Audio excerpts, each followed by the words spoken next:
Welcome to the Wall of Soundtrack, a show where we discuss the music and soundtracks behind the very best TV shows and motion pictures. For this episode, we'll be analyzing and discussing the music and soundtrack behind Ryan Coogler's Marvel film, Black Panther.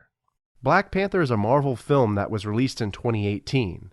The movie was directed by Ryan Coogler, and the script was written by both Ryan Coogler and Joe Robert Cole. The story surrounds T'Challa, played by Chadwick Boseman, heir to the Kingdom of Wakanda. T'Challa must both help lead his people and confront a new challenger to his throne. The film was a massive hit, grossing $1.3 billion worldwide, and garnered 5 Academy Award nominations, winning 3 for Best Original Score, Best Costume Design, and Best Production Design. Black Panther would be the third film for Ryan Coogler following the Rocky series Creed in 2015 and then Fruit Valley Station in 2013. Black Panther also had a cast of renowned actors and actresses including the following: Chadwick Boseman as T'Challa and Black Panther, Michael B. Jordan as Eric Killmonger Stevens, Lupita Nyong'o as Nakira, Darai Gurira as Okoye, Martin Freeman as Agent Everett Ross, Daniel Kaluuya as W'Kabi, Angela Bassett as Ramonda, Forrest Whitaker as Zuri, and Andy Serkis as Ulysses Klaue. My returning guest for this discussion is Cy Shackelford.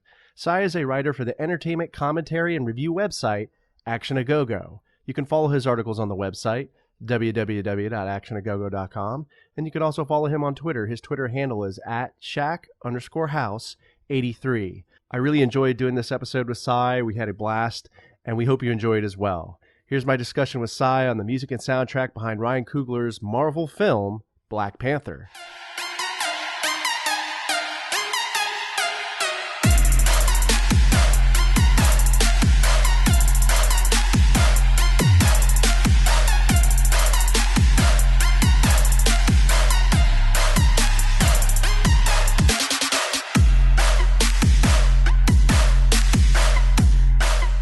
Cy, welcome back. Thank you for having me back, Andrew. Yeah, man. I'm so glad we're doing this movie, man. I've been wanting to watch it for such a long time. Yeah, I saw it 3 times when it came out in the theater, man. It was that big. Yeah, I mean, it's a huge film. And I didn't expect it to be as good as it was, though, but it's like, I was blown away. I mean, and as a black person myself, culturally, it spoke to me, really, because it highlighted a lot of things that the black American community knows is true, but we don't really ever talk about it that much. Yeah, me too, man. I was kind of like thinking about like the bigger picture and the like message of the movie, and it kind of brought me back to Platoon. I know this sounds corny, but it's like that line that Charlie Sheen says at the end of the movie. It's like where, you know, we weren't fighting them, we were fighting ourselves. Yeah, you can say that. That does qualify. Yeah. So that's the kind of main idea I got from it. I was like, you know, with all the street violence and gangs and that kind of stuff going on, it's like at the end of the day, I feel like, you know, nobody wins, sort of, right? Like, you know, it's like we're fighting each other. Right. It's like, and this may sound corny, but The Wire season 4, when Prez is making up his lesson for the day and his wife asks him what the score was in the football game that he was watching, he's like, nobody. She's like, who's winning? He's like, nobody wins. Just one side loses more slowly than the other. Yeah, that's a good quote. And another thing I really liked about this movie was the cast. I mean, yes, they did. I mean, and from the cast to the directing and the production, it was mostly black. That's one thing that I found very unique about it, and it succeeded too. I mean, this wasn't your run of the mill black movie that you expected to be like Friday or something like that. Yeah, no. This was a MCU movie with a message in it. Yeah, and great cast. I mean, Forrest Whitaker, talking about Platoon again. Oh, yeah, Forrest Whitaker, yes. Michael B. Jordan from The Wire again. Yeah. Angela Bassett. Oh, you know. Yeah. They got an Oscar-nominated cast in here. I mean, Angela Bassett, she's been nominated for playing Tina Turner in What's Love Got to Do with It. Yeah. Forrest Whitaker won for Best Actor for The Last King of Scotland. Yeah. I loved him in Street Kings, man. I think that's always like such an underrated movie. It is underrated. I mean, yeah, it's kind of a cliched cop movie a little bit, but like the actors that they got in there and the intricate plot. Yeah, I was like, okay, this is actually pretty good. I do like it enough to buy it on Blu-ray. Yeah, I gotta buy it because I just think it's so underrated. I love just Keanu Reeves' performance. He plays this like burned out Alcoholic cop, yeah. He has a drink before he actually goes to do a job. Yeah, and then like Terry Crews shows up in like the beginning of the movie, right? Like Terry Crews, Hugh Laurie from House is up in there. Common. Yeah, and Hugh Laurie does like a great American accent. I mean, he does. Yeah, I mean, for the film though, I thought he was basically playing your House, but you're playing House as a police officer because he's had the same personality a little bit. yeah, he played an asshole, a well-intentioned asshole. Yeah, but he actually ends up helping Keanu Reeves towards the end of the movie, surprisingly, right? He was steering him along all along. I mean, when he revealed, actually, you were the plan. Yeah. But dude, this movie made a ton of money too. I mean, 1.3 billion in the box office. And yeah, its first weekend out of the gate, it grossed like over $500 million right there. Yeah. And another thing I really love about this movie is like the fusion of different types of music, and we'll get into that more in a second. But I love how they use the Snoop Dogg and the Psy guy, PSY, yeah, and the South Korean Busan, I think, or right when they were showing the South Korea skyline when they were going to that scene. Yes, when they played the song. Yeah, that was cool. Kind of a nod to South Korea, and yes, it was. Yeah, and then that guy was real famous for Gangnam Style. Gangnam Style, making people dance and whatnot. Yeah, doing their own kind of rendition of it on social media. Yeah. But that guy, he made people think that my name has a P in it. My name only has 2 letters, SY. That's it. No, there's no third letter. No PSY like a psionic or a psychic or something. Yeah. And I'm sure I pronounced that town incorrectly, but idiot. But I forgot to ask you, man, what's going on with Action A Go Go? Oh, remember last time? What's it called? It's on hiatus. On hiatus. Go-Go. Yeah. I think the last time I checked, there was a top 10 movies of 2019 the decade or the decade. Yeah, there was that on there. I saw that as well too. But other than that, it's like no new material will be coming out from Action A Go Go for the time being. Okay. But other things that's new is with me, that is, I saw Bad Boys Part 3 or Bad Boys for Life in the theater 2 Fridays back. Better than I thought, even though it's been 16 years since the last Bad Boys movie. Yeah. But like Will Smith and Martin Lawrence now, they're more like Danny Glover and Mel Gibson now. Like they're too old for this shit, and it shows. Well, with Martin it does. He's rounder now, but Will Smith, that guy doesn't age, and both them dudes are over 50. Yeah. It's incredible, like how he can stay in shape and look like he did back like 10 years ago. Yeah, almost, like not Ali level, but still, it's like he has a relatively youthful appearance. Yeah, and was Michael Bay directing? I think so. Yeah. Okay. They had him. They had plenty of the same characters and the same cast members. The top 2, of course, and Joe Pantoliano, who's their captain. Yeah, he was in it. Yeah, he was in it. I love Joe Pantoliano. He's great. Thank God. I mean, like, dude, he was great in The Sopranos, but he was good in all the Bad Boys, like the previous 2. He was. The first one, he made me laugh. I mean, he was more serious in the first one, but when he would go back and forth with his boss, that lady Sinclair, you don't have the authority to shut me down, so until you do, stay the hell out of here. They should just fucking get that shit over with, what Will Smith said. Yeah. We had covered some other films like Blow with Jordi Moya, and then he was in the second one. Yeah. He plays the drug lord, right? I think the main drug lord. I think so. Yeah. Yeah, he was so good in that too. Like he killed it. Is he a Hispanic actor? Yeah. Okay. Yeah, he brings his A game. I feel like that, and he was in Jack Ryan. I remember that second season. Oh man, he was good in that too. Like. Man, he's a good actor. Yes, he is. Yeah, he's like one of those, like, I feel like he's up to par with like Javier Bardem. Like he's just he brings his A game all the time. He's got that menace about him. Yes, he does. And he knows it, and it allows him to bring his A game, like you said. Yeah, I feel like like Javier Bardem in Collateral, where he plays just that one little part, that little like drug lord. Yeah, he does. Yeah, I mean, I didn't think much of him in that movie until I saw No Country for Old Men. Actually. Yeah. I mean, that movie's insane. Yeah, insane is right. And his character, it's like a Mexican Terminator. Yeah, man. So, a great cast, and a great cast in this movie. Let's jump into it, man. Let's get into this soundtrack. First song by Too Short, In the Trunk. It makes a lot of sense for them to use that song. They use that in the flashback scene at the beginning of the film in Oakland in '92. During the Rodney King riots and whatnot. Yeah. And Ryan Coogler, the director, he's from Oakland, and the Black Panther Party started in Oakland. So that was kind of having a flashback scene in that setting. It's kind of a nod to the directors, to where the director comes from and the title itself. Yeah, and Too Short was from Oakland as well. He's from Oakland, yeah, and he's still going strong, making records. He must have like 30-something albums out. That's awesome, man. Like I love bands and artists that are like prolific like that. They just keep putting out like stuff and you know, they keep trying new things. They keep trying new things, and they're not deterred by like record sales or even like the changing times and whatnot. Well, they can change with the times, but it's like the fact that he's been going on for 30 years now, or 30 plus years now, and still doing it. You can't knock him for that, and you got to give him props for that. Yeah, I mean, he collaborates with a lot of different you know, hip hop artists. I mean, he was, when the whole East West thing was going, he was doing collaborations with Biggie and Tupac, and he was on Jay-Z's his third album, the big album, Volume 2, Hard Knock Life. He was on that record. Yeah, and he actually collaborated with like Chance the Rapper. I think he produced like one of his records. I think so, yeah. So I mean, he's pretty prolific, and I mean, it's pretty amazing to see him still doing stuff. Yeah, the West Coast, they love Too Short. Yeah, well, he's from there, of course, but he's like one of their like seminal hip hop figures. Yeah. So this song, I mean, it's played, you know, in that scene where they're playing basketball outside on the court, outside the apartment and the projects.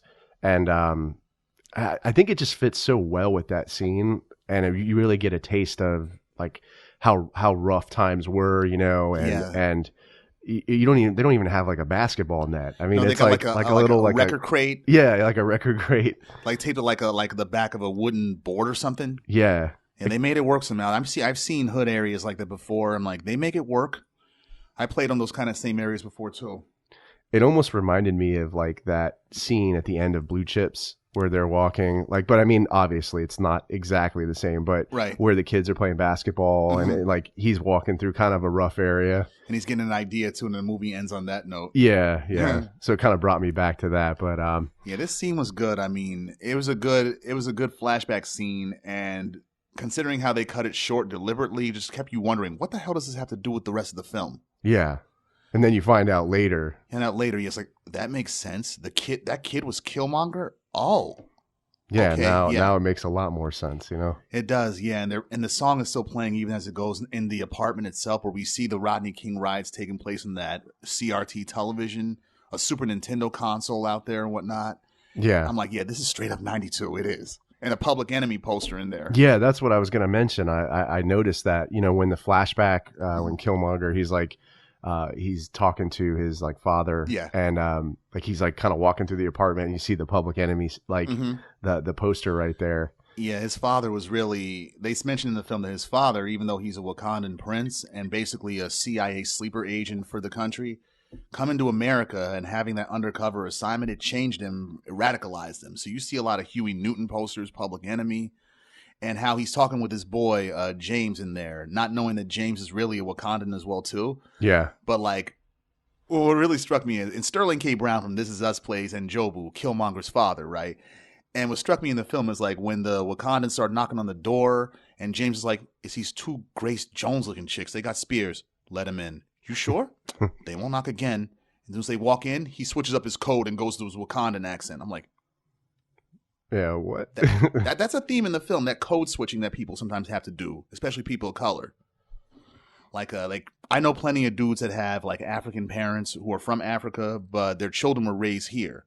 So when they talk with me, they're more acclimated to like Black American culture. But when they go home and talk to their parents, right, they switch up their accent, switch up their language, and their whole persona pretty much. Okay. And then, you know, that scene is so interesting because, like I said, like it brings you back to all these different things that were going on during that time. Like you said, the Rodney King riots. Yes. I just like how they kind of brought that into the Marvel, like into a Marvel movie. They brought like kind of social issues. Yes. That were real, that actually happened. Like it wasn't, this isn't like make believe. Like this stuff actually happened. Well, that's a lot of what Marvel's characters are based off of, social issues. Like in the 60s, like the X-Men were based off like the civil rights thing going on and whatnot. Like Stan Lee and Jack Kirby, they're two poor Jewish guys from New York, and they know a lot about discrimination themselves, being on the receiving end of it. And they know that Black people were on that too. That's why they created the X-Men. Like They're the other. They're the people that just want acceptance, really, and the mainstream humanity won't accept them because of hate and fear. Yeah. Or the Black Panther. He was created by them too. And a side note, most people say the Black Panther is the first. Well, let me just clarify. The Black Panther is the first black superhero, but the Falcon, who we later see in later MCU movies, he's the first African American, Black American superhero. Gotcha. And I think what's really interesting about the title Black Panther is, I think initially, at least when I was in school, when we were learning about the Black Panthers, there's kind of a negative, violent connotation that they were like which I think it depends how you kind of look at it, how right? You look at it, yes. But I like how they took that name and kind of turned it around, or like kind of put more of a positive message out there. Yes, I think they did, especially with this film. I mean, all the kids that I would see at like Comic-Cons, or like even just out in the public, just doing the Wakanda Forever symbol. And it's like you instinctively know what that means, really. Yeah. You just salute them right back with it. Yeah. Yeah.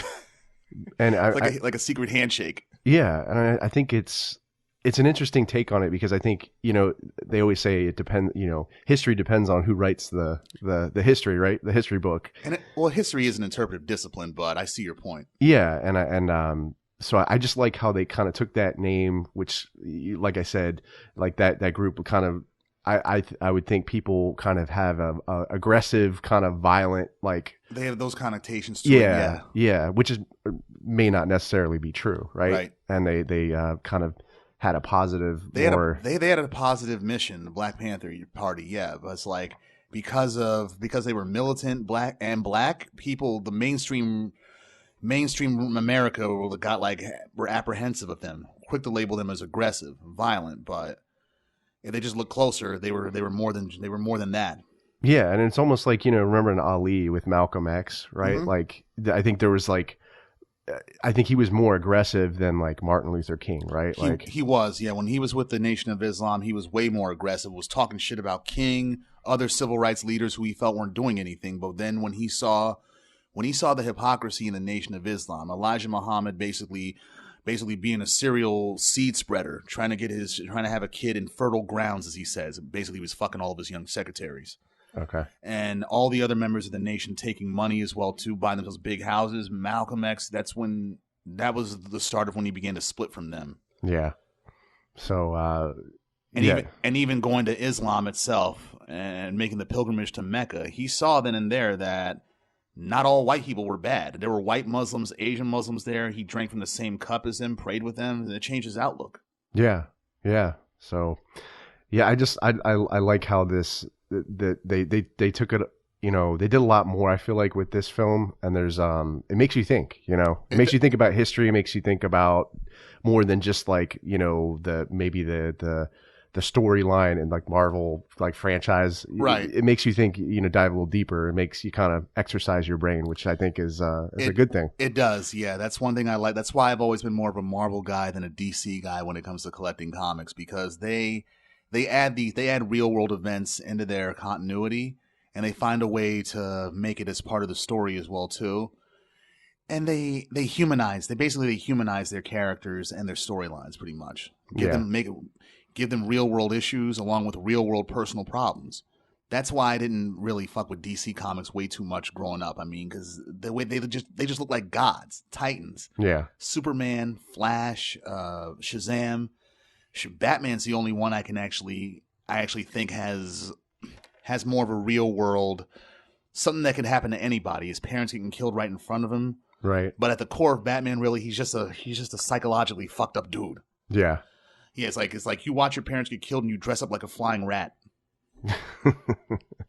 Yeah, and then like in that character, like Joker character, I mean, and the thing is, he's more intriguing, and like, but you shouldn't be rooting for the villain, but the villain, he makes sense in a twisted way. Yeah, you understand like his pain, like, and why he's like the way he is because of society. And did you see the Joker movie with Joaquin Phoenix? I haven't seen it yet. I've seen clips of some of the really good scenes, with Robert De Niro, yeah, and Joaquin Phoenix. I think they were on the talk show, and he ends up like shooting him, Yeah, which we were just like, whoa. You know? That was a good scene. When I saw it in the theater, excuse me. When I saw it in the theater, yes, shot him, and you can't help but to think the guy kind of deserved it. Yeah, he was kind of being a little bit of a jerk. He was. I mean, he did bring him on the show to make fun of him, and the guy, Joaquin Phoenix's character, was he's really mentally ill and sensitive as is, and really just wants to be understood. Yeah. It definitely, it was like Todd Phillips said, it's a different movie. Like it is different. I mean, it's not based on any DC continuity, but it does try to make the villain a sympathetic protagonist. Yeah. And it succeeds. It does succeed in that.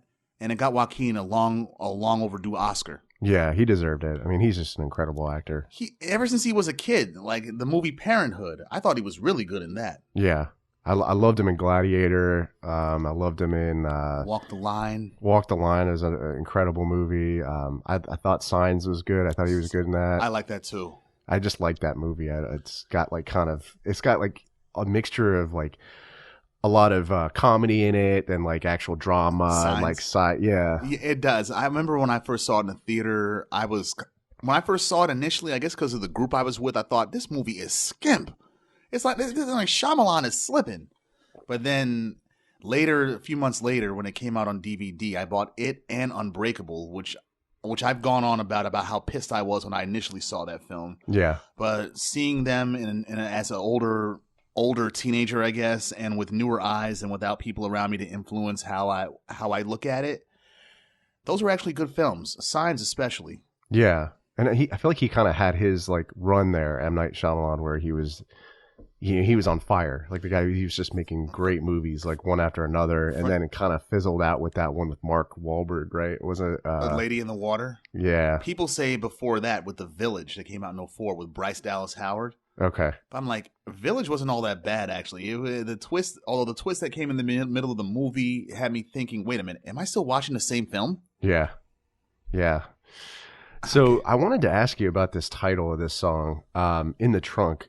Does that like, is there more to that title? I mean, like, it can be, yeah. I mean, usually when a rapper talks about going in the trunk, they usually mean going in the trunk and getting a weapon to shoot somebody. Right. Okay. Or like or just go in the trunk and just hustle some mixtapes, mixtapes, drugs or something. Yeah. Okay. But I've heard various rappers make a reference to the trunk. They say, "What's inside?" What does he say? What's it called? What's inside my trunk can kill because I'm quick to, because it goes off will like Uncle Phil. Yeah. Okay. Because I was like, I know there's something more to this, like, you know, or something kind of. Especially Cali. They're the ones that coined the phrase in the trunk. Yeah. So when we look at the lyrics here, it says, "I rap all about you called this a special request. Oakland, you know I go way back to Cug Nuts, fat Stangs and Cadillacs when homeboys put Vogues on any car with 6 and 9s smoking burner." So obviously the references there to Oakland, I mean, yes. It just fits. It kind of brings it all together. It brings it all together, yeah. I mean, given a setting, I mean, you got to have something in there about some rapper from Oakland spitting about Oakland. Yeah. So I feel like it works really well. It works well in that scene. It does. So we go to our next song. It's actually by the composer Ludwig Göransson. Yeah, Swedish composer. He also composed the themes for Creed and Creed 2. Awesome, yeah. Like, I think one thing I failed to mention is this movie also was nominated for 5 Academy Awards, won 3 for, you know, best score, production design, and I think the other one was costumes. Yeah, it did. Yeah, and it was nominated for best picture as well too. Yeah. But I'm glad it won its 3 Oscars though. I mean, really, that was a big thing for a comic book adaptation movie. Yeah, I mean that's huge for, you know, the MCU. It is huge. It definitely is huge, no doubt. And like, but years before that, it was like the sci-fi action film comic book genre. They weren't taken all that seriously by the film industry until '86 when Aliens dropped. And Sigourney Weaver got an Oscar nod for Best Actress for her role in that. Yeah. It's like that was really big. And I think that's what kickstarted the Academy of Motion Picture started taking these kind of movies seriously. Yeah. Aliens is incredible film. Yeah. Right? An example of when the sequel was better than the original. Yeah. Yeah. It's just two different movies, you know. It's like They are. I mean, Alien, the first one, that was like a horror movie in space. The second one was more of a sci-fi action drama, character driven. yeah, and I feel like the first Terminator was kind of like a mixture of action and like sci-fi horror, maybe. Yeah, it was very ominous. Yeah, and then the second movie is like pretty much an action movie. Like, A character action movie with like plenty of character drama and like special effects that still hold up to this day. yeah, and that's why I think it was so genius that the producers to go out and get Jim Cameron to do the second Aliens movie, because like I feel like he had so much experience like bringing that, you know, type of movie, like being able to do similar type of movie like for the first one, and then doing a sequel that's, you know, lines up. That's an action movie. That's a really hell of a feat right there. And like interesting thing to that, a friend of mine told me that when the Alien franchise was being produced on Blu-ray, what's it called? They didn't consult Ridley Scott to do anything with Alien, the first one, right? But Cameron's like, no, you do whatever you want to with the other Alien movies. I'm gonna get a Blu-ray company to do mine so it looks right. Yeah, he's super. You know, it's his vision. You know, he wants to have control of his. I don't blame his him. vision, and you know, I don't blame him. I don't blame him. More directors should be like that, really. Like have more control over their vision and not let the studios take it by the horns. Yeah. So Like MCU, for example, the Marvel Studios, for the most part, they let their directors do what they want, really. It's like Disney owns Marvel, and they own Marvel after the first Iron Man came out, and thus Marvel Studios as well. But like they give Marvel Studios plenty of autonomy. It's like, yeah, we own y'all, but we're not gonna fuck with y'all because y'all are a cash cow. Keep doing what you do. yeah, exactly. That's the way it should be. So we go back to this track, you know, Wakanda by Ludwig Göransson, and it's really good. It fits really well with kind of that kind of helicopter shot, you know, where it's just establishing, you know, the Wakanda itself, yeah, like the country, the border, how it looks like a third world, like farming areas and whatnot. Yeah. But then they're flying towards the forest, the rainforest, and T'Challa's like, "These never gets old." Yeah. What's it? Oh, that's a hologram. Oh, yeah. y'all got a city. Okay. Yeah. And they're like technologically, like all of this, like they have all this technology. I think it's kind of crazy in one way, because you have like, you know, you have like the countryside, you have the farmland, and then you have that contrast where you see all this technology, and you're kind of like, what? And like, the people that we saw earlier, like walking around the field with the horses, they know. yeah, they know what's up. Yeah, Wakanda knows what's up. It's like we get their aid too, but the rest of Africa and the rest of the world, they're not getting shit. Yeah. So I think this, you know, this is probably why he won an Academy Award. I mean, he's just, the music just fits so well with the photography, and you get those cultural influences as well with the you know, the strings and the percussion and different types of like instruments used. Yeah, Göransson definitely knows what he's doing. He's pretty versatile, and that's probably why Ryan Coogler, the director, has always employed him in the films that he's directed. Yeah. He was in Fruitvale Station as well too. Did the score for that, Creed 1 and 2, and Black Panther. Yeah, he's definitely he's an ace. It sounds like he is. I mean, with the Academy Award win, it's like, okay, you're going to be sought out a lot more now. You're prepared to get some more work and more paychecks. Yeah. I actually misspoke.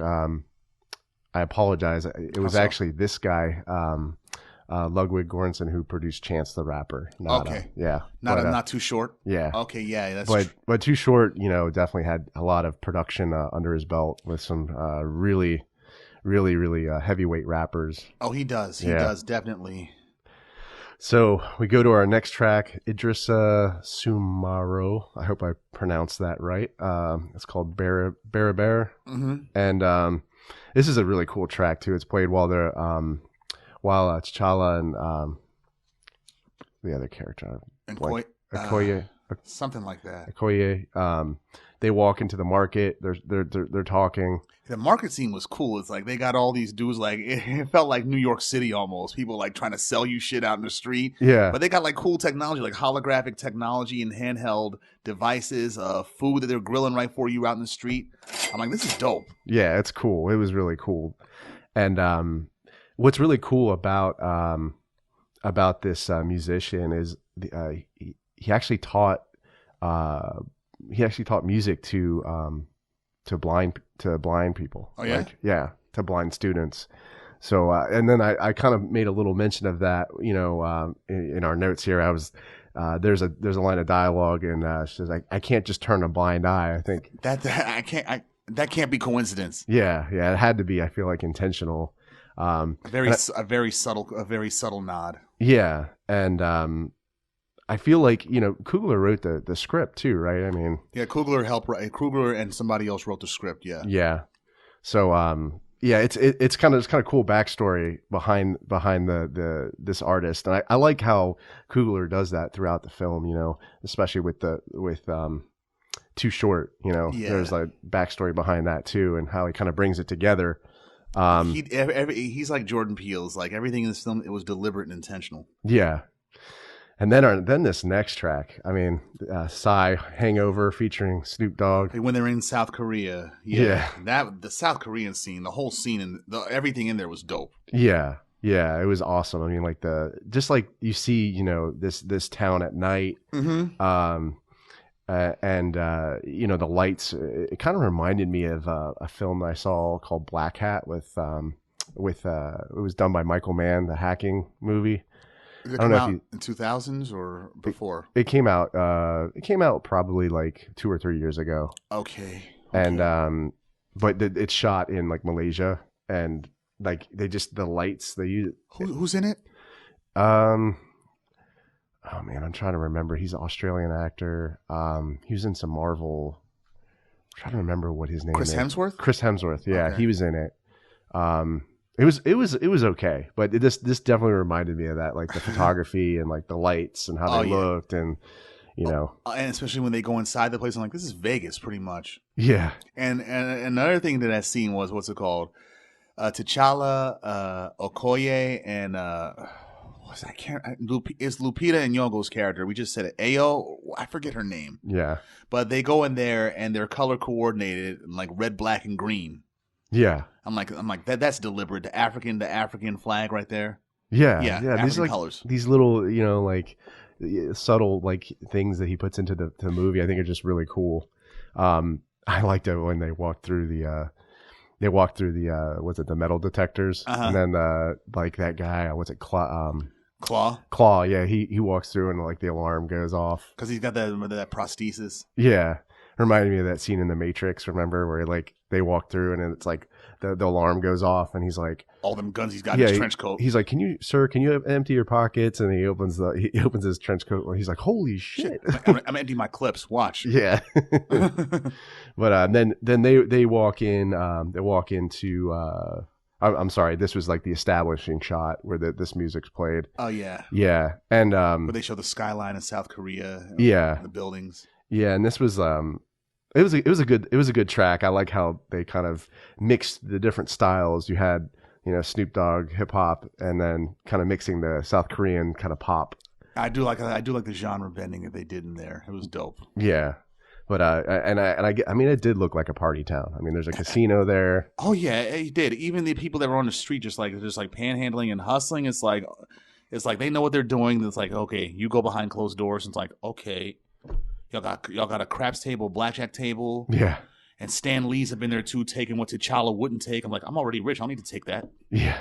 I like how he's in this movie. It's just like he always makes a cameo. He always had to. I mean, every Marvel movie, even the ones that came out before Marvel Studios was even established, they had a Stan Lee cameo in there. Yeah. Was this his last No. Okay. I want to say that I think he was in what's it called? Spider-Man Far From Home. Because that was the last MCU movie that came out last year. And he was definitely in Endgame. Okay. And Captain Marvel as well. Was like, I doubt that we're going to have any more Stan Lee cameos in any more MCU films. Yeah. Unless they digitally reproduce them. But it's like, I don't know. I'll know it's fake, but it's like, unless you do a really good job, like Tron Legacy. Yeah, or like the Star Wars movie did with, what's her name? Princess Leia, yeah. Carrie Fisher. Mm-hmm. Yeah, they like digitally enhanced, and included her in the movie. And what would have been a good digital enhancement if those guys weren't so goddamn old? The Irishman. Oh yeah. Because even the digital enhancement scenes in the flashback, it's like, okay, it's not working because these guys, they're moving so slow and they're that old. They're in their 70s and 80s now. Yeah. There was one scene where like De Niro's character, Sheeran, like beats up one of Beats up the grocery store clerk guy for who was talking to his daughter, and like that wasn't him. Yeah, I was like, he looks too old to be like in his movements. Yeah. He's like trying to kick the guy, and I'm like, he's not moving right. Yeah, he's not. He ain't no spring chicken no more. Yeah. He was going to town on that guy. He broke his hand, and he was, or the stunt double was rather, but still. Yeah. But anyways, back to this song. Yeah, it's cool. And you hear the like, Psy doing the whole like just repeating, a chorus, and then it's Snoop a party Dogg. vibe. Yeah. So it's a good party song. And when you look at the lyrics, I mean, it's pretty obvious: hangover, hangover, hangover, bend over, party's over, it ain't over. Can't not find a single piece of me, game over. And then yeah, there you go, right? And the whole action scene in there is like the fight scene in there. And Okoye, she was just the chick that plays Okoye. What's her face? She played on The Walking Dead as Michonne. Denai Guria. Yeah. She was eager to start a fight. She was eager to get in a fight because she had that wig on her head. Yeah. And you just knew it was going to happen. I mean, it was bound to. But the way she was throwing down in there and the car chase scene, like, yo, this is some good action right here. Very well directed. Yeah, and the quality, like the photography was really good, and I mean, cinematography, and I feel like there was like a mixture of like fighting, like like melee, like combat, like hand combat, and then like there's obviously like the guns, the shootout parts of it, especially with Killmonger. I mean. Killmonger and Claw, when he broke apart their car. Yeah. And then Koye, she's in the air flipping in slow motion, grabbing her spear, and then using a part of the car as like a surfboard against the street. That was cool as fuck. Yeah, it was. It was awesome, man. And then like I said again, like I just feel like it's a great mixture of like action and like drama as well, and kind of blended together into that Marvel film. So when they walk into the casino, Kendrick Lamar, he comes on, like the song. Yeah. So it's him and The Weeknd, who The Weeknd is like a Canadian rap singer. Yeah. Yeah. So it's Pray For Me. I like this song. The song works really well in that when they walk into the casino. They do, yes. It works really well.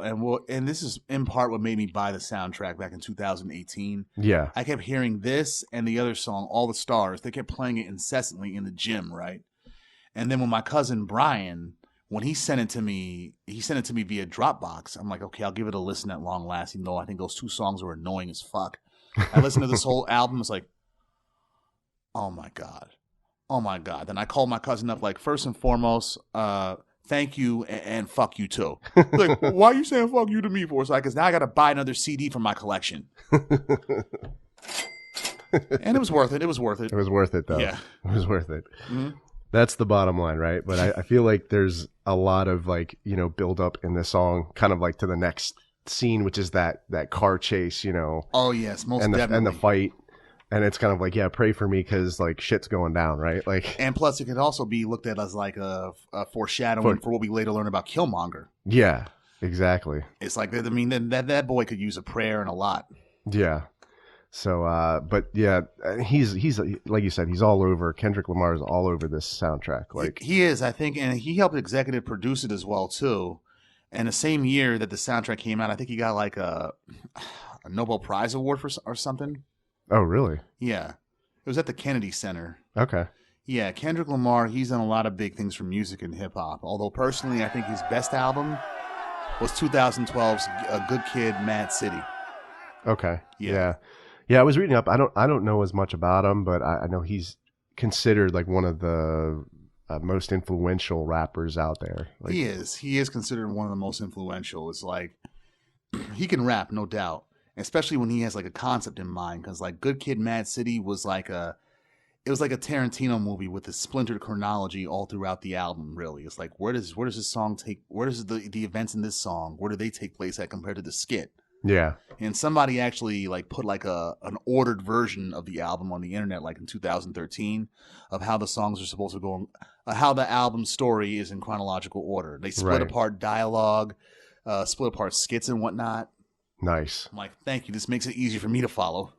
Do you feel like he's different than other like rappers in the sense that he's like a little bit more diverse? Like he can switch it up and do kind of songs that are a little bit more poppy, and then like other ones that are like you said more hip hop focused. He can definitely do that. Yeah, he's like not on Drake's level, as in he doesn't sing or doesn't do nothing like that, but like he's definitely can do a lot, and people will still check it out because of his reputation. Yeah. So next track here, it's actually not a song that's like dubbed, into the editing. It's actually sung by Andy Serkis as Andy Claw Serkis during the interrogation scene with Agent Ross. Yeah, it's funny. It's by Hadaway. What Is Love, which is such a cliche song from the 90s. It is. I remember hearing it on that radio station Z104 back in the mid 90s when they used to play techno and all that electronic music. Yeah, they played this frequently. And most prominently, like you have written in the notes, I remember it was used in that SNL film Night at the Roxbury with Chris Kattan and Will Ferrell. Yeah. And it's so funny that it comes up in this scene in the interrogation room because, like, like in all the cop movies, like, like, and even shows like True Detective where, you have the interrogation scene and like Russ or like somebody's going to play good cop or bad cop and someone's going to potentially get beat down, physically hurt or verbally hurt in some way. Yeah. And then he starts singing it right when Agent what's his name? Agent Ross comes Agent back Ross. in. Yeah, it's like you're just like subverting that kind of trope. Yeah. He's like don't hurt me no more. And the way he looks at he's saying is like, you look like a crazy dude. And he has a big cut, like gash right above his like head. Gash above his head and the tattoos on his head and whatnot, and only one arm. Yeah. So yeah, he did a good job, Andy Serkis. Like, yeah, they didn't. Claw in the book, he's more superhuman powered. He's actually living sound in the book. I was thinking they were going to try to do that and make him the villain at first until it became apparent that Michael B. Jordan character is the real villain. Yeah. Yeah, he did a great job as well. Killmonger, yeah, he represents black frustration right there.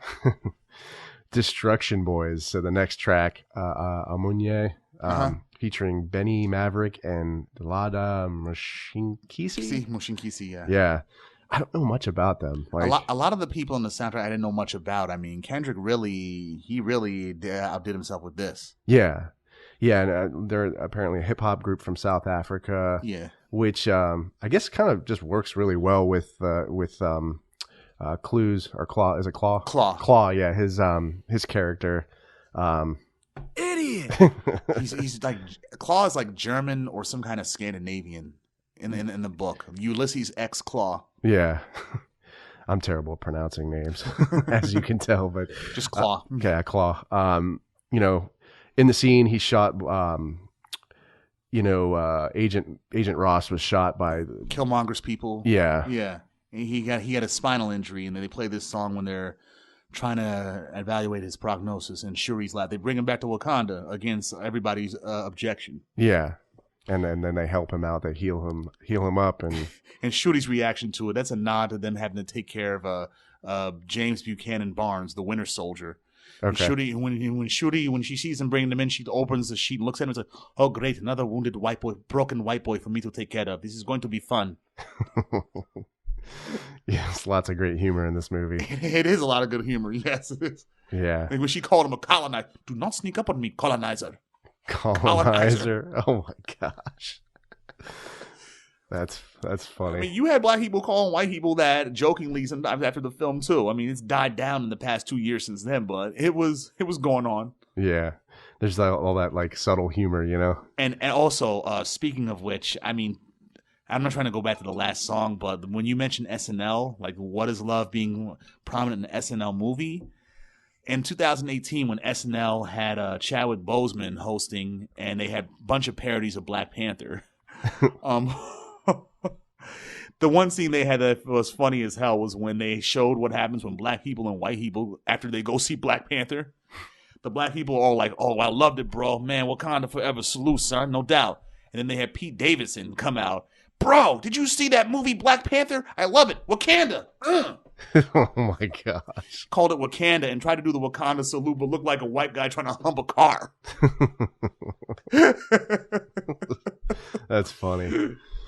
Oh man! And then was the song? It was the next one by Tumelo, the Rhythm. Who, like you said, this is another artist I wasn't as kind of familiar with.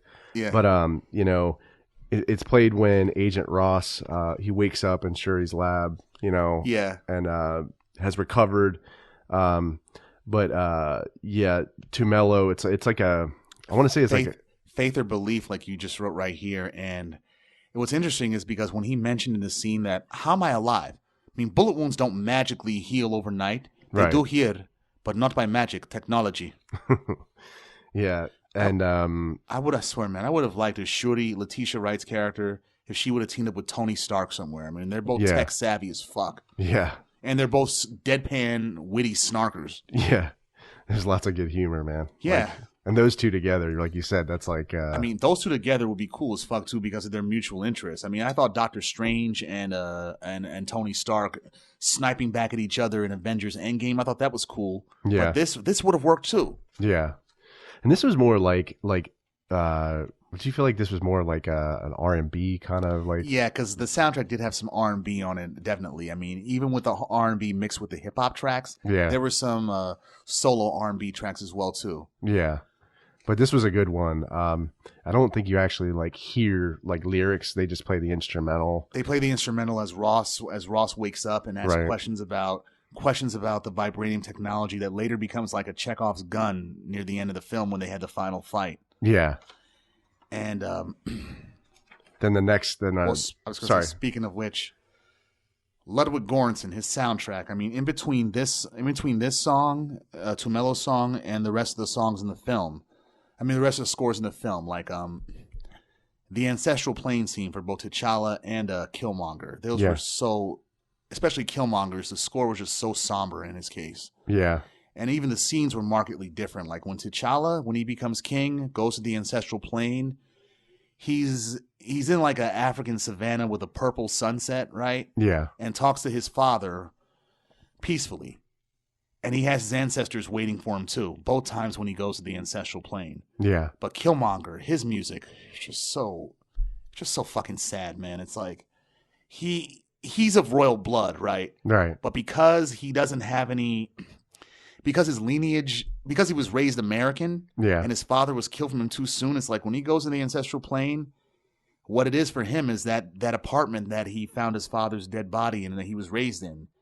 And it's cut off from the west of the Wakandan ancestral plane. Like when Killmonger walks in the apartment, you see from the window the purple savanna, but it's encased. It's all four walls of the apartment, which kind of symbolizes Killmonger's worldview. He's limited to that apartment because it's a moment that he's stuck in that he can't get out of. Yeah, he never truly got over his father's death. Yeah, and the only royal ancestor waiting for him in there is his father. Yeah, I mean, and you can tell he was traumatized. Yeah, he was. I mean, when we see the rest of the scene about when the Wakandan Talon ship was taken off in the Oakland skyline back in '92, and Killmonger or Eric Stevens is looking at it all shocked and whatnot, like transfixed. It wasn't necessarily because he hadn't seen anything like that before. It's because he knew what it was. Yeah. His father told him all about Wakanda, so when he rushed in the house, ran through the gate, trying to go back into the apartment, he was probably thinking, I'm going to see my Wakandan relatives that my father always talked about. Yeah. But he did not expect to see his father's dead body and with the claws in there, and he knew that his father's family killed him. Yeah.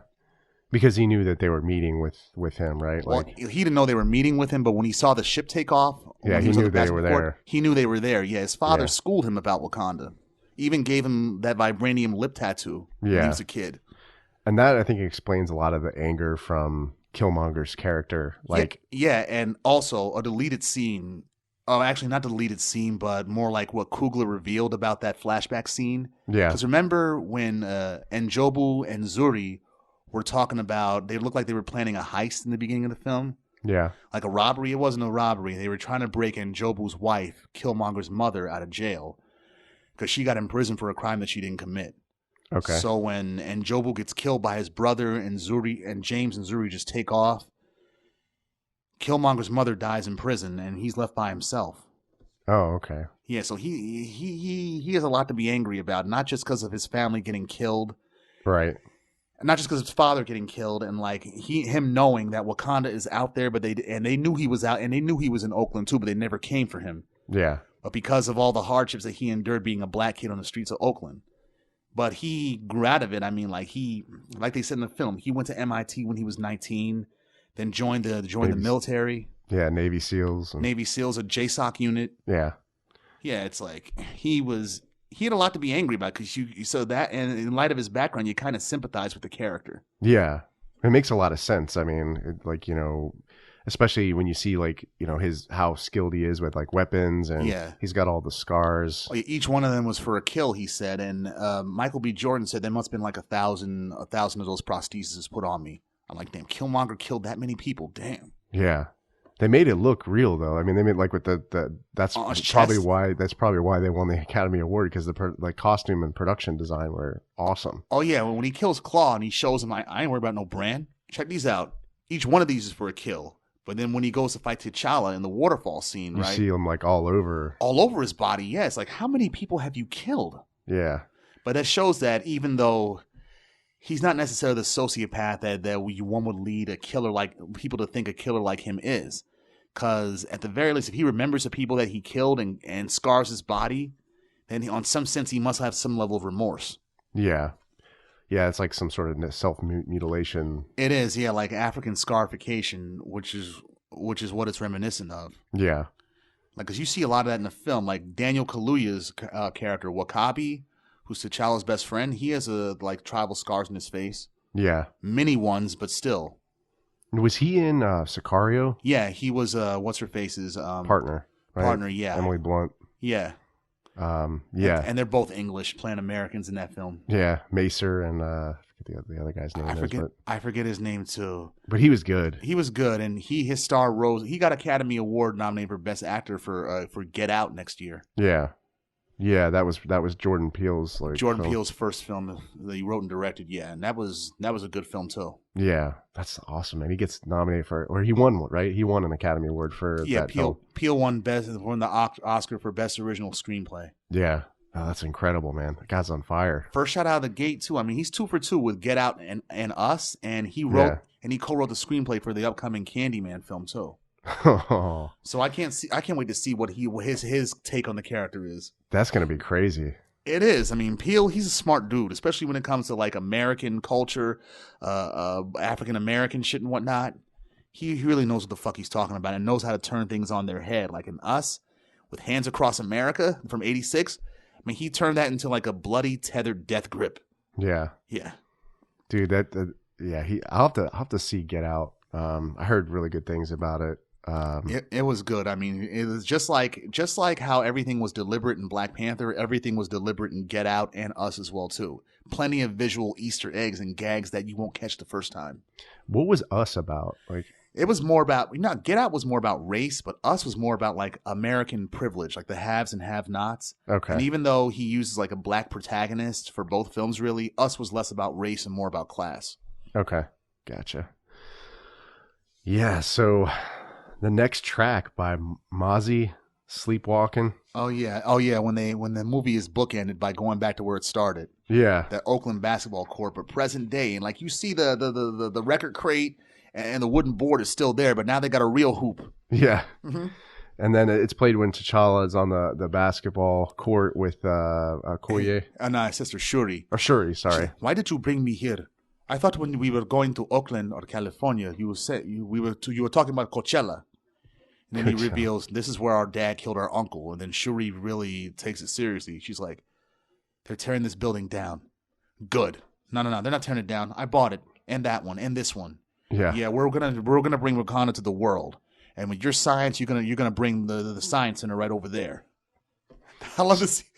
When she says Coachella, is she talking about the music festival? Yeah, she is, yeah. She's 16 years old in the movie. Wow. But a 16-year-old tech genius. Yeah.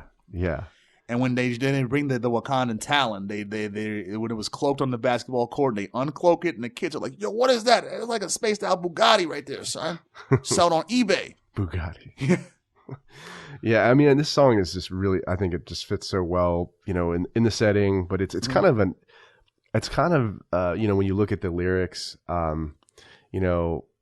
The first line is we done come a long way, travel down the wrong way. Like you could say that about Wakanda's history before T'Challa. Yeah, like how they isolated themselves from the rest of the world, wouldn't help anybody else that weren't their own. But by the end of the film, T'Challa is like, I'm changing all that. Yeah, like we were doing it wrong before, now we're going to do it right. And Killmonger, you could attribute that to T'Challa's thinking, really. Yeah. What do you think about the song title "Sleepwalking"? Like, it kind of it's like going. I think it fits in the movie because of especially T'Challa's how he was before his second ancestral plane visit. Yeah, how he's basically sleepwalking through the film. Like he wants to do the right thing, but he wants to uphold tradition. And with everything he learned about Killmonger, his background, being defeated by him, and then going to the ancestral plane again in the second half of the film and asking his father. Really going at his father and his ancestors. He's lost the whole worship tone that he has for his father, the reverence. He's telling him flat out, you were wrong to abandon your family, your nephew, my cousin, just so you can preserve our way of life. Nah. Now we've been sleepwalking basically for too long. Now we got to do the right thing and wake up. Yeah. So do you think maybe he just didn't know, like sleepwalking? You know, like when you actually sleepwalk, you don't know. You don't know that you're sleepwalking yet. He didn't know really much. He didn't know. Yeah, he was. Like he said, we let our fear of the rest of the world blind us from doing what's right. Yeah.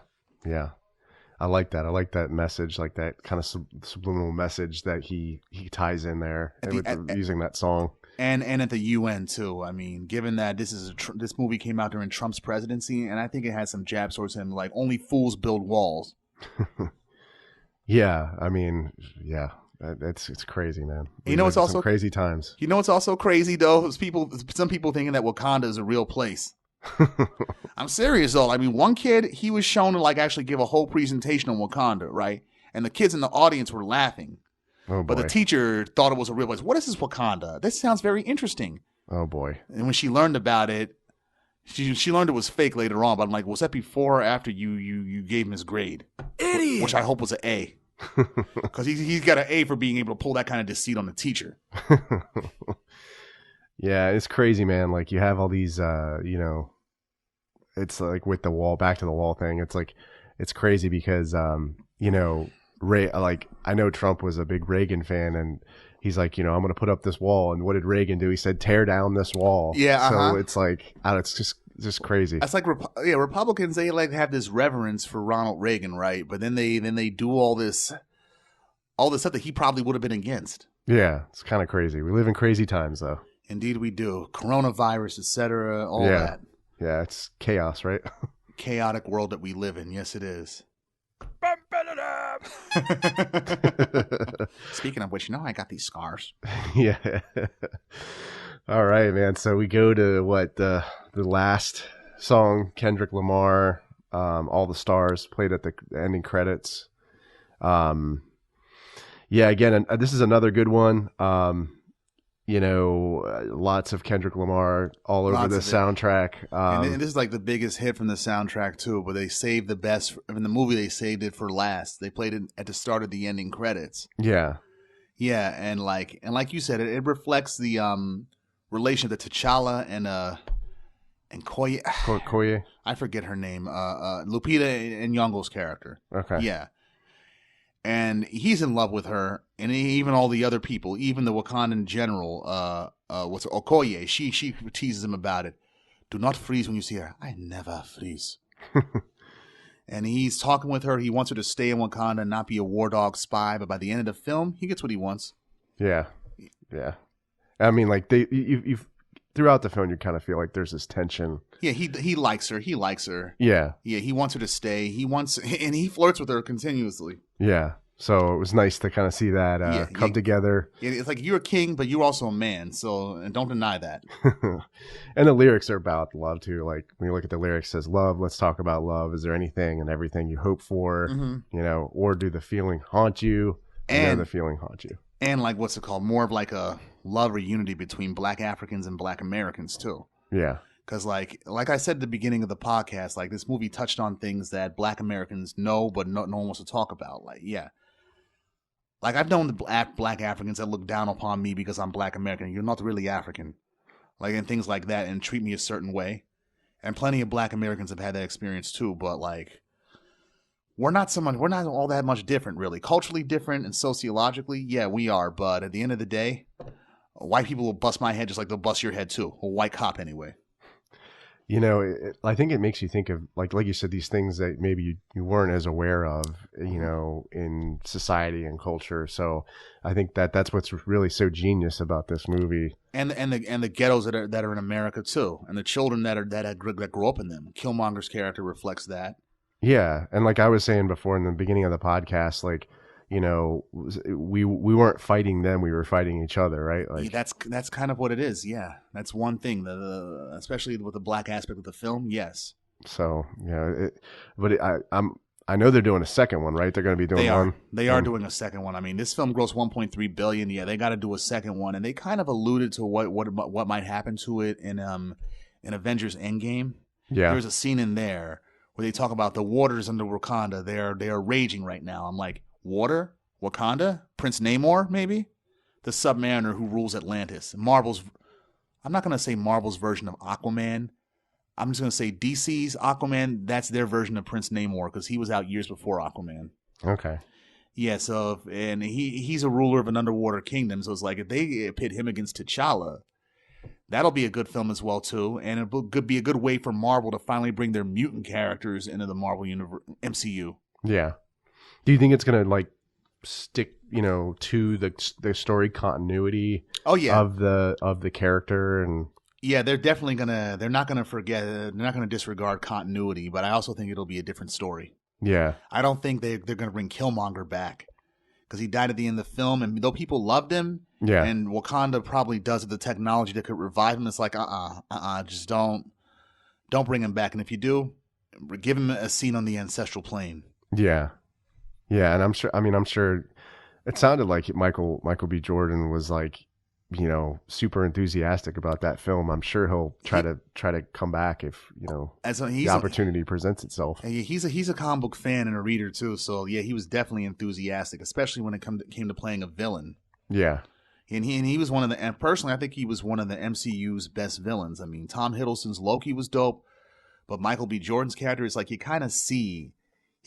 lot of black viewers kind of see themselves in that character a little of themselves. I think it also proves that he's got a range, right? As an actor. He does have range. Yes, he does.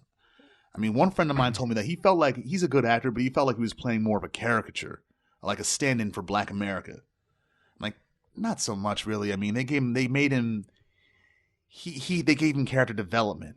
I mean, if he was one-dimensional, he would just be pissed off all the whole movie. Yeah.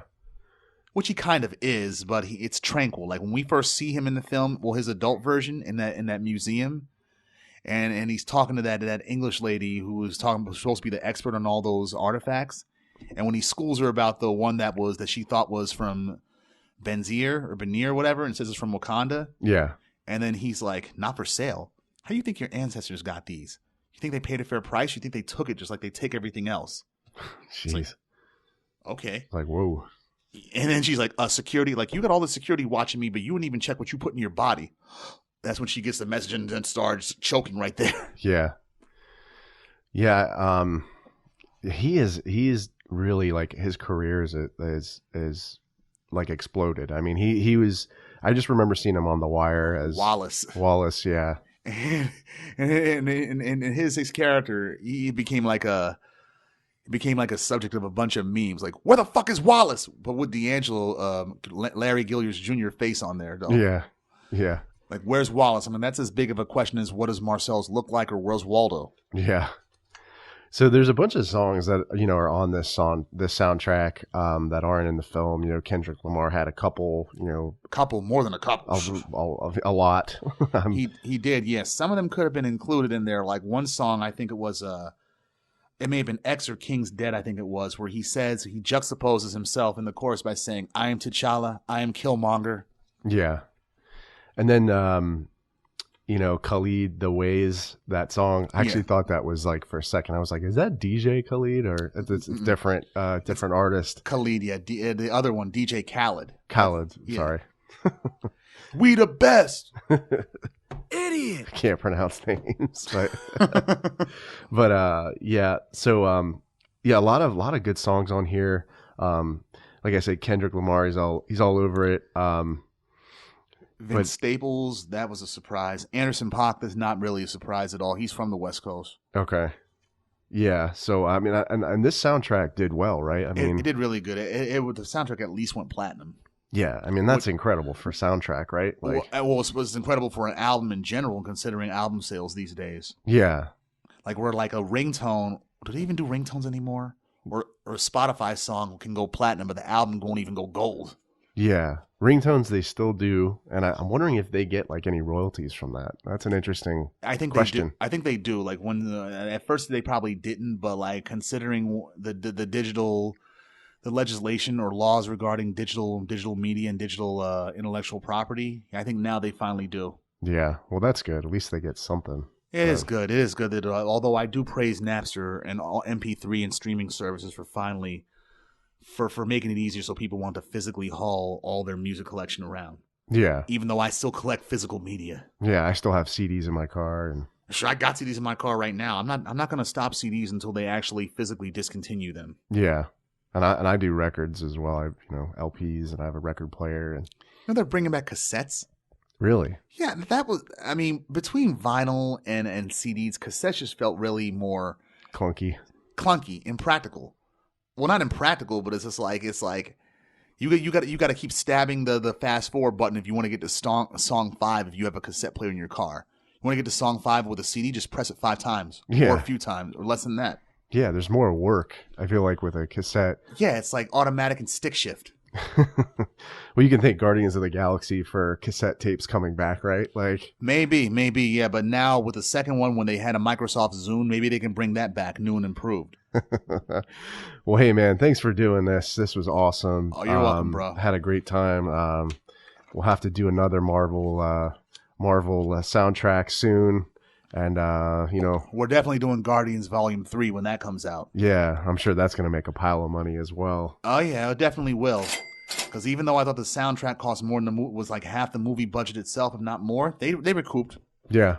Well, that's that's the draw that these movies have, right? Yeah, and with Disney behind them, the directors, they can afford to write their own ticket. Yep, definitely. Well, hey, man. Thanks for doing this, and I'll see you next time. All right, bro. Next time it is.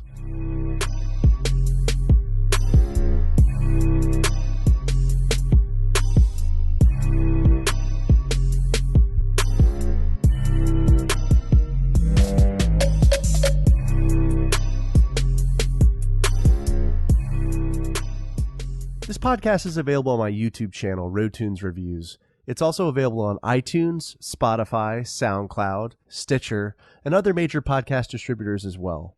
So if you don't mind, please leave me some feedback. I'd really appreciate that. If you'd like to connect with me on social media, I'm on Facebook, Twitter. My Twitter handle is @RoadTunesRevs. I'm on Instagram, and I'm also on the Untapped app. My username is Brewtuned. This is Andrew signing off. Cheers.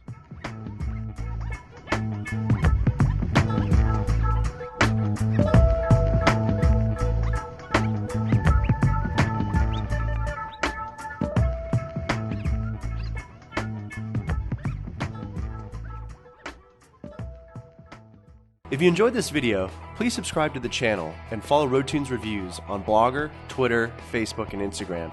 And as always, thank you so much for your support.